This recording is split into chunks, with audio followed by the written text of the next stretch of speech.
ವಿಜಯಪುರ ಜಿಲ್ಲೆ ಬಸವನ ಬಾಗೇವಾಡಿ ಮತಕ್ಷೇತ್ರದ ಶಾಸಕರಾದ ಶ್ರೀ ಶಿವಾನಂದ ಎಸ್ ಪಾಟೀಲ್ ರವರಿಗೆ ಸಚಿವ ಸಂಪುಟದಲ್ಲಿ ಪ್ರಥಮ ದರ್ಜೆ ಸಚಿವ ಸ್ಥಾನವನ್ನ ನೀಡಬೇಕೆಂದು ಒತ್ತಾಯಿಸಿ ಪಟ್ಟಣದಲ್ಲಿ ಕಾಂಗ್ರೆಸ್ ಕಾರ್ಯಕರ್ತರು ಹಾಗೂ ಶಿವಾನಂದ ಪಾಟೀಲ್ರ ಅಭಿಮಾನಿಗಳಿಂದ ಬಸವೇಶ್ವರ ಮೂಲ ನಂದೀಶ್ವರನಿಗೆ ವಿಶೇಷ ಪೂಜೆ ಸಲ್ಲಿಸುವ ಮೂಲಕ ದೇವಸ್ಥಾನದಿಂದ ಬಸವೇಶ್ವರ ವೃತ್ತ ಮೂಲಕ ಪ್ರತಿಭಟನೆ ಮಾಡಿ ಬೃಹತ್ ಸಾರ್ವಜನಿಕ ಸಭೆ ಹಮ್ಮಿಕೊಳ್ಳಲಾಯಿತು.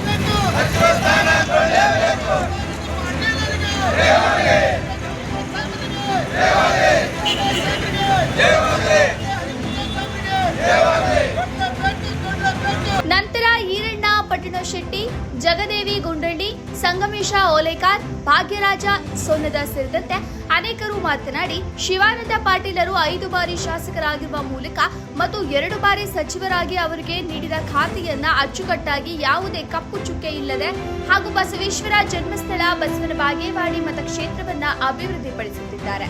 ಹೀಗಾಗಿ ಅವರಿಗೆ ಇದೇ 20ನೇ ತಾರೀಕಿನಂದು ನಡೆಯುವ ಸಚಿವ ಸಂಪುಟದಲ್ಲಿ ಸಚಿವ ಸ್ಥಾನವನ್ನ ಕೊಡಬೇಕು ಎಂದು ಆಗ್ರಹಿಸಿದರು. ಬೆಳೆಗಳಿಗೆ ಬೆಂಬಲ ಬೆಲೆಯನ್ನು ಘೋಷಿಸುವುದರ ಮುಖಾಂತರ ರಾಜ್ಯದ ಒಬ್ಬ ಮಾದರಿ ಮಂತ್ರಿ ಆಗಿದ್ದಾರೆ ಅಂತಕ್ಕಂಥ ಮಾತನ್ನು ಈ ಸಂದರ್ಭದಲ್ಲಿ ಸ್ಪಷ್ಟಪಡಿಸ್ತೇನೆ.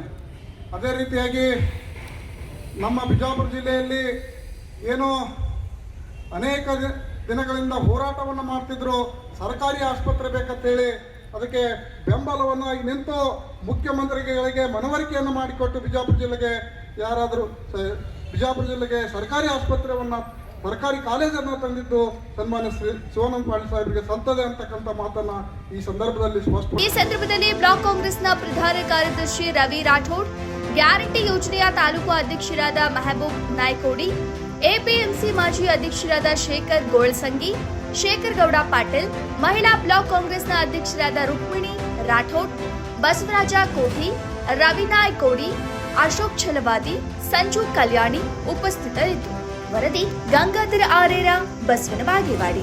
ಅವ್ರ ಸಚಿವ ಸ್ಥಾನವನ್ನು ಕೊಟ್ಟಾಗ ಇದು ನನಗೆ ಬರಂಗಿಲ್ಲ, ನಾವು ಅಲ್ಲೇ ಅನ್ನೋಂಥ ವ್ಯವಸ್ಥೆ ಇಲ್ಲ. ನನ್ನ ಸಾಕಷ್ಟು ಅಧಿಕಾರಿ ಬಂಧುಗಳು 2004ರಲ್ಲಿ ಬಸವನ ಬಾಗೇವಾಡಿ ಮೊದಲ ಬಾರಿಗೆ ಬಂದಾಗ ಅವ್ರು ಕೇಳ್ತಾ ಇದ್ರು, ಇಂಜಿನಿಯರ್ಗಳಾಗಲಿ ಡಾಕ್ಟರ್ಗಳಾಗಲಿ ಏನು ನಿಮ್ಮ ಸೈಬರ್ ಕ್ವಾಲಿಫಿಕೇಶನ್ ಅಂತೇಳಿ. ನಮ್ಮ cyber qualification only for D Pharmacy ಅಂತ ಒಂದು ವಿದ್ಯೆಯಲ್ಲಿ ಇವತ್ತಿನ ದಿವಸ ಎಲ್ಲರ ಜೊತೆಯಲ್ಲಿ ಬೆರೆತು ಜಿಲ್ಲೆಯಾದ್ಯಂತಲ್ಲ ರಾಜ್ಯಾದ್ಯಂತ ಕೆಲಸವನ್ನು ಮಾಡುವ ಕೆಲಸಗಳನ್ನು ಕೈ ತೆಗೆದುಕೊಳ್ಬೇಕನ್ನಂತ ಒಂದು ವಿಚಾರ ಹಂಚಿಕೊಂಡು ಕೆಲಸವನ್ನು ಮಾಡೋರು ಯಾರಾದರೂ ಇದ್ರೆ ಅದು ಶಿವಾನಂದ ಪಾಟೀಲ್ ಅಂತ ಇವತ್ತಿನ ದಿವಸ ನಾವು ಘಂಟಾಘೋಷವಾಗಿ ಹೇಳ್ಬೇಕಾಗ್ತಿದ್ರು. ಏನ್ ಖಬರ್ ಅಭಿವೃದ್ಧಿ ಒಳಗ ಸಕ್ಕರೆ ಏನದಂತಿದ್ರು, ಆದ್ರೂ ಸಹಿತ ಅಂತ ಖಾತೆ ಒಳಗೂ ಉತ್ತಮ ಹೆಸರು ಮಾಡಿಕೆಚ್ಚಿದ ರಾಜ್ಯದ ಜನರಿಗೆ ಏನದೆ ಇವತ್ತ ಒಳ್ಳೆಯ ಒಂದು ಸೇವೆಯನ್ನು ಕೊಡ್ತಕ್ಕಲ್ಲಿ ಮುಂಚೂಣಿಯಲ್ಲಿ ನಿಂತಕ್ಕಂಥ ನಾಯಕ ಯಾರಾದ್ರೂ ಅದು ಕೂಡ ಸನ್ಮಾನ್ಯ ಶಿವಾನಂದ ಪಾಟೀಲ್ ಸಾಹೇಬರು ಅಂತಕ್ಕಂಥದ್ದನ್ನ ನಾವು ಇವತ್ತಿಲ್ಲಿ ನೆನೆಸಲೇಬೇಕು. ತಮ್ಮ ಅಧಿಕಾರ ಅವಧಿಯಲ್ಲಿ ಏನು ಹಾವೇರಿ ಜಿಲ್ಲಾ ಉಸ್ತುವಾರಿಯನ್ನು ಕೊಟ್ಟರು ಸನ್ಮಾನ್ಯ ಶಿವಾನಂದ ಪಾಟೀಲ್ ಸಾಹೇಬ್ಗೆ ಎಪಿಎಂಸಿ ಇಲಾಖೆ ಆಗಿರ್ಬೋದು, ಸಕ್ಕರೆ ಇಲಾಖೆ ಆಗಿರ್ಬೋದು ಮತ್ತು ಜವಳಿ ಇಲಾಖೆಯಲ್ಲಿ ಒಟ್ಟು 32 ಸಚಿವರಲ್ಲಿ ನಂಬರ್ 1 ಪಟ್ಟಕ್ಕೆ ಏರಿದಂತ ಸಚಿವರು ಯಾರಾದ್ರೂ ಇದ್ರೆ ತಮ್ಮ ಇಲಾಖೆಯಲ್ಲಿ ಸುಧಾರಣೆ ಮಾಡಿದಂತ ಕೀರ್ತಿ ಯಾರ್ಯಾರಿಗೆ ಸಲ್ಲುತ್ತಿದ್ದರೆ ಅದು ಸನ್ಮಾನ್ಯ ಶ್ರೀ ಶಿವಾನಂದ ಪಾಟೀಲ್ ಸಾಹೇಬರಿಗೆ ಅಂತ ಹೇಳ್ಬೇಕಾಗತ್ತ. ಕಾರ್ಯವನ್ನು ಮಾಡಿದಂತ ಧೀಮಂತ ನಾಯಕ.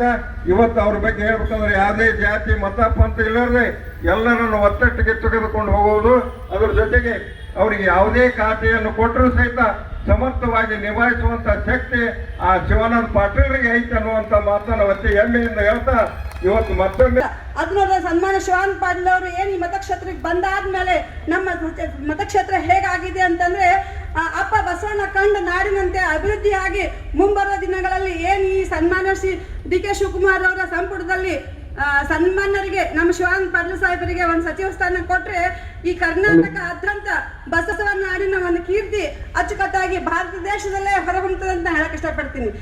ಈ ಮುಂದೆ ಬರ್ತಕ್ಕಂಥ ಸಂಪುಟ ವಿಸ್ತರಣೆ ಒಂದು ಕಾರ್ಯಕ್ರಮದಲ್ಲಿ ಅವರಿಗೆ ಮುಂಚೂಣಿ ಘಟಕದ ಒಂದು ಸಚಿವ ಸ್ಥಾನವನ್ನು ನೀಡಿ ಈ ಬರುವ ದಿನಮಾನಗಳ ಸಂಪುಟ ವಿಸ್ತರಣೆಯಲ್ಲಿ ಸನ್ಮಾನ್ಯ ಶಿವಾನಂದ ಪಾಟೀಲ್ ಸಾಹೇಬರಿಗೆ ಸಚಿವ ಸ್ಥಾನ ಕೊಡ್ಬೇಕಂತ ತಿಳ್ಕೊಂಡು ಹೇಳಿ ಹಕ್ಕೊತ್ತಾಯ ಮಾಡ್ತಾರೆ.